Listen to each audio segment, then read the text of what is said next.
होलिका जल गई। क्यों जल गई? बोले राम रोष पावक सो जरहि, जो अपराध भगत कर करे। जो भगत का अपराध करता है वो राम की रोष की क्रोध की अग्नि में जल जाता है। इसलिए भगवान का अपराध कर दो, भगवान सह लेंगे, लेकिन भगवान के भक्त का अपराध नहीं करना। निज अपराध विसारी न काहू, लेकिन स्वप्न में भी भगवान के भक्त का अपराध नहीं हो जाए, ये स्मरण रखना। प्रहलाद को बुलाया, पूछा तुम्हारे भगवान कहाँ रहते हैं? श्री प्रहलाद का सुनो तो पता चले। श्रवणम, ये पहली भक्ति है, सुनो। श्रवणम कीर्तनम, कीर्तन करो। विष्णु स्मरणम, स्मरण करो। हे नाथ, मैं आपको भूला नहीं हूँ। पाद सेवनम, चरणों की सेवा करो। अर्चनम, अर्चना करो। वंदनम, वंदना करो। दास्यम, सेवक बन जाओ। आत्मनिवेदनम, अपने आप को भगवान के प्रति समर्पित कर दो। वो सब ठीक है, तुम्हारे भगवान कहाँ है? बोले कहाँ नहीं है, सब जगह है। इस खम्भे में है? बोले बिल्कुल है। पूरी ताकत के साथ ग्रह को उठा करके खम्भे में प्रहार किया, खम्भा टूट गया। उसी खम्भे में से भगवान नरसिंह देव का प्राकट्य हो गया। नरसिंह देव भगवान की।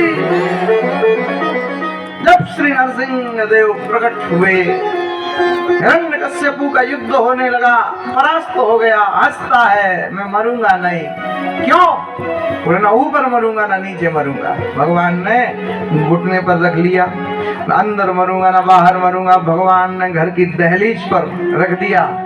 अच्छा, इसलिए घर की दहलीज में भैया भगवान नरसिंह का वास होता है। आजकल तो ऐसे मकान बन रहे जिनमें घर की दहलीज ही नहीं होती। घर की दहलीज के ऊपर भगवान नरसिंह का निवास होता है, इसलिए घर की दहलीज की भी पूजा होती है। दहलीज को पार करेगा वो भगवान नरसिंह को प्रणाम करेगा।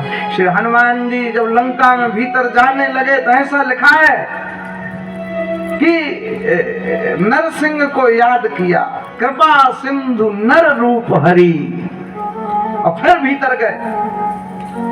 श्री नरसिंह को प्रणाम। तो बोले ना अस्त्र से मरेंगे ना शस्त्र से मरेंगे। भगवान ने अपने नाखून बताए, बड़े बड़े नाखून। बड़े बड़े शहरों में माताएं बहनें बड़े बड़े नाखून रखती, ये शस्त्र है भैया, इनसे बच के रहो, शस्त्र है। बोले वो ब्रह्मा की बनाई कोई चीज से नहीं मरेंगे। भगवान का ब्रह्मा को हम बनाते हैं, हमें ब्रह्मा नहीं बनाता।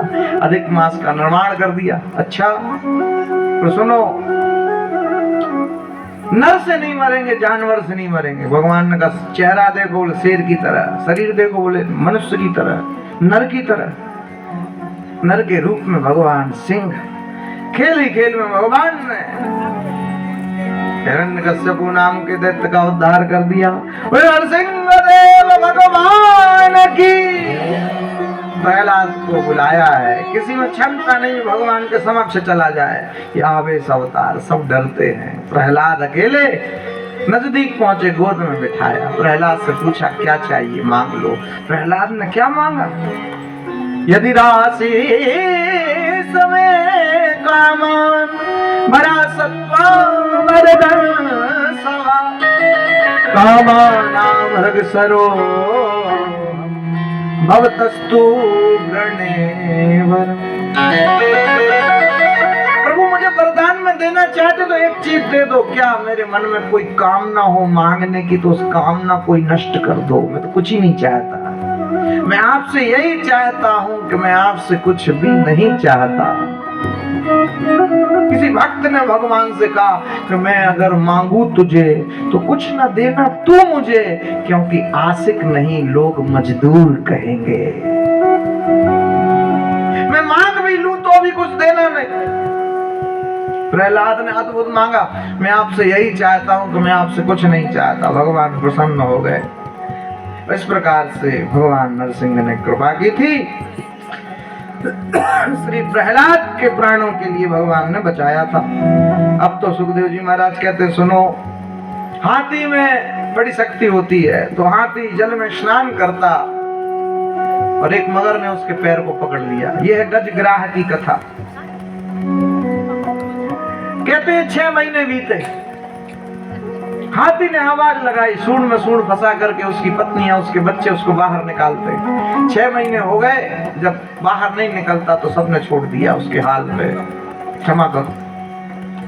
पूरा डूब गया, सूंड बाहर निकली। गहरे अर्थों में अगर समझे तो हम सब हाथी हैं, और ग्राह कौन है, मगर कौन है? बोले बुढ़ापा। ये बुढ़ापा पैर पकड़ लेता है धीरे से। कितनी शक्तिशाली हो, बुढ़ापे में तुम्हारा खुद का वजन तुमसे नहीं उठेगा। बुढ़ापा यही है ग्राह। वो बुढ़ापे में ही सब साथ छोड़ते हैं, ये भी सुनो। पत्नी, पुत्र, रिश्तेदार, नातेदार, तो बुढ़ापे में जब सब साथ छोड़ दें तो क्या करें? बोले तुम प्रभु को स्मरण करना शुरू करो, वो कृपा बरसा देंगे। जब भगवान को पुकारा तो भगवान प्रकट हो गए, सुदर्शन चक्र चला दिया और ग्राह की गर्दन को काट दिया और गज के प्राणों को बचा लिया। अगर रीझ जाएंगे तो भक्ति मिलेगी, और वो खींच जाएंगे तो मुक्ति मिलेगी। गज से रीझ गए तो भक्ति मिल गई, और ग्राह से खींच गए तो उसको मुक्ति मिल गई। गज ने भगवान से कहा 1 मिनट रुको, 1 मिनट। क्या? बोले बुलाया किसने था आपको? बोले तुमने। तो बुलाए हम, वो उद्धार उस ग्राह का कर दो, ये कोई बात है? भगवान ने कहा मेरे चरण पकड़े जो ठीक, मेरे चरण नहीं भी पकड़े, मेरे भक्त के भी जो चरण पकड़ लेता है, हम तो उसका भी उद्धार कर देते हैं। इसलिए भगवान के भक्त के भी चरण पकड़ लोगे तो भी तुम्हारे जीवन के आचरण सुधर जाएंगे और भगवत कृपा बरस जाएगी। ऐसी महिमा है। तो गज ने सुंदर भगवान की स्तुति की, भगवान प्रसन्न हो गए। उसके बाद तो समय काल बीता, असुरों ने देवताओं से कहा, देवताओं ने असुरों से कहा एक काम करते हैं क्या? बोले अपन समुद्र मंथन करते हैं। असुरों ने कहा हमें तुम्हारी बातों में नहीं आना, तुम सब स्वार्थी हो। हरि बोल नहीं नहीं, समुद्र मंथन करेंगे और उसमें ना अमृत निकलेगा। अब लोभ दिया, और असुर लोग अमृत को प्राप्त करने के लिए लालच, वो तो चाहते हैं कि हम अमर हो जाएं। तो उनके बाद में जमी, दिमाग में बात जमी, बोले अमृत निकलेगा? बोले हाँ। समुद्र मंथन? बोले हाँ ठीक है, चलो मंजूर। देवताओं का फिर ठीक है, देखो तुम पकड़ लेना पूंछ, हम पकड़ लेंगे मुंह, क्योंकि जो कमजोर है वो पकड़ेंगे पूंछ, और जो बलवान है वो पकड़ेंगे सांप का मुंह। असुरों ने कहा नहीं, तुम पकड़ोगे पूंछ और हम पकड़ेंगे उस सर्प का मुंह, क्योंकि हम है शक्तिशाली। देवता खुश हो गए, बोले यही चाहते थे। जानबूझ के उल्टी बात। अब कोई बात नहीं, चीत नहीं, किसी के घर जाओ जाते कि हमें तो चाय पीना ही नहीं, आप कर तो मना रहे, पाल से क्या निकल रही? कई लोगों को उल्टी बात समझ में आती। एक व्यक्ति टंकी पे चढ़ गया, गिरेंगे मरेंगे, नशे में मस्त। जवान एक संत निकले, बचा लो, एक ही लड़का है। संत ने कहा सुनो, दम है तो अभी कूद। उसने कहा नहीं कूदते, दिमाग खराब हो गया। उतर आया, तो धन्य है आपने बचा लिया। तो नशेड़ियों को तो उल्टी बात समझ में आती।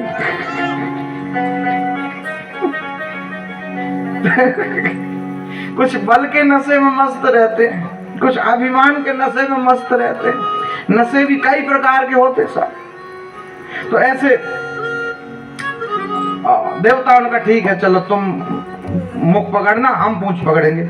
मद्राचल पर्वत को लाया गया, उसमें बांस की नांग लिपट गए। पूंछ को देवताओं ने पकड़ा, उस सर्प के मुख को असुरों ने पकड़ा। अब वो जहर छोड़े, ये काले होते जाएं।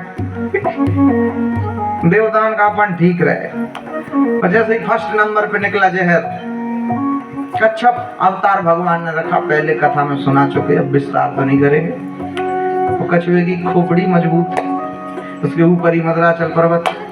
जैसे ही मंथन हो, जो विष निकला, असुरों ने कहा तुम तो कहते अमृत निकलेगा, विष निकल आया, क्या करें? कालकूट नाम का विष शंकर भगवान से प्रार्थना की। शंकर जी ने कहा कोई बात नहीं, ले आओ। जिसको जगत ठुकराता उसको हम अपनाते। देखो कोई जो फूल शंकर किसी देवता को नहीं चढ़ता वो फूल शंकर जी को चढ़ता है। जो संसार जिनसे दूर भागता है शंकर जी उनको अपना लेते। भूत प्रेत पिशाच डाकनी साकनी सर्प सबको अपना लेते। ऐसे से शंकर जी के गढ़ अद्भुत। शंकर जी ने विष पिया। एक संत कह रहे थे नहीं, 2-4 बूंदे नीचे गिर गई उस विष की, जो सांप ने पी ली बिच्छू ने पी ली, तो ये भी कैसे होगा? बोले जहरीले हो गए। विष पिया। शंकर जी ने कहा राम, कंठ तक गया विष, और शंकर जी ने कहा राम, तो विष के साथ राम जुड़ा तो बोले विष भी विश्राम हो गया। एक नाम शंकर जी का पड़ा नीलकंठ। शंकर जी नीले नहीं है, शंकर जी तो एकदम सफेद हैं, कर्पूर गोरम, कपूर के समान गोरे, एकदम प्योर व्हाइट। हाँ, तो ऐसे शंकर जी ने विष को पान कर लिया। देव देव महादेव भूतात्मन भूत भावना त्राहिना शरणापन्ना त्रलोक्य दहना विष को शंकर जी ने पान किया। उसके बाद ऐरावत हाथी निकला। इंद्र देवता ने कहा हम ले लें सफेद हाथी? बोले ठीक है, ले लो ले लो ले लो। उसके बाद तो चिसरवा घोड़ा निकला। देवताओं ने कहा हम ले लें, ठीक है चलो ले लो ले लो ले लो। उसके बाद तो कौस्तुभ मणि निकली। बोले विष्णु भगवान को दे दे? बोले दे दो। उसके बाद पारिजात वृक्ष निकला। बोले इंद्र ने कहा हम ले लें? ले लो ले लो। असुर ये कह रहे हैं कि अभी देते चलो, जब अमृत निकलेगा जब दावा ठोकेंगे कि तुमने सब ले लिया, हम अमृत ही नहीं ले। और देवता भी अपनी चालाकी से खेल रहे हैं। वो कह रहे कि ज्यादा से ज्यादा ले लो, अमृत जब निकलेगा जब देखेंगे। तो दोनों ही अपनी चालाकी से खेल रहे हैं। अब उसके बाद तो कामधेनु गाय निकली। क्या करें? संत लोग बेचारे भजन पूजन कर रहे, आस लगाएं इन्हें भी देखो, ये गौदान का महात्मा है, दान कर दो। ठीक है, कामधेनु गाय संतों को प्रदान कर दी। उसके बाद तो चंद्रमा निकला। क्या करें? वो शंकर जी ने विष पिया, इसमें थोड़ी ठंडक है और विष में गर्मी है, तो शंकर जी को शीतलता की आवश्यकता है, इसलिए शंकर जी को जल चढ़ाते। इसलिए चंद्रमा में थोड़ी शीतलता है तो चंद्रमा को शंकर जी को दे दो। बोले चलो ठीक है, बढ़िया है। उसके बाद तो लक्ष्मी निकली। अब लक्ष्मी तो सबको ही चाहिए। देवताओं ने कहा हम लेंगे, असुरों ने कहा हम लेंगे, और साधु संतों ने कहा जो हम बैठ के माला फेर रहे सो। अरे बोले लड़ो मत। तो सब लाइन से खड़े हो जाओ, तो लक्ष्मी जी खुद ही पसंद करेंगी जिसको ही कर लेंगे। अच्छा, तो सब लाइन से खड़े हो गए, तो सखियां साथ में। आगे ब्रह्मा जी खड़े। बोले ये कैसे रहेंगे? ये नहीं जमेंगे। क्यों? इनके ना 4-4 मुंह हैं। अच्छा, आगे मतलब इंद्र देवता खड़े। फिर दूसरे नंबर पे सखियों ने पूछा ये नहीं। क्यों? इन्हें ना अपने राज सिंहासन से कुछ ज्यादा ही प्रेम है। अच्छा, तो फिर खड़े मतलब शंकर जी। तो सखियों ने पूछा ये कैसे रहेंगे? इनका ना रेसिडेंस ठीक नहीं है, वो शमशान में रहते हैं, ये नहीं जचेंगे। अच्छा, आगे भृगु ऋषि खड़े। ये कैसे? बोले ये नहीं जमेंगे। क्यों? इन्हें ना गुस्सा ज्यादा आता है, क्रोधी नंबर 1 है, इससे तो दूर ही रहो। अच्छा, आगे फिर विष्णु भगवान खड़े। तो विष्णु भगवान तो बड़े सुंदर। तो ये कैसे? हाँ ये बढ़िया है, सकल सूरत भी अच्छी है और स्वभाव भी अच्छा है, गुस्सा इन्हें आते नहीं, शांताकारम, शांत रहते हैं, भुजग सैनम, सांप पे पड़े रहते हैं। शांताकारम भुजग सैनम पद्मनाभम सुरेशम। यही ठीक है। इनकी अभी शादी भी नहीं हुई, बैकुंठ में रहते, यही बढ़िया है, सर्वगुण संपन्न।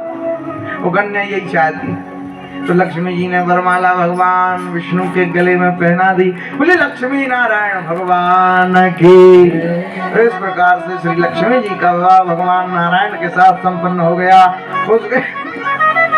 उसके पश्चात उसके बाद मदरा निकली, असुरों में मदरा।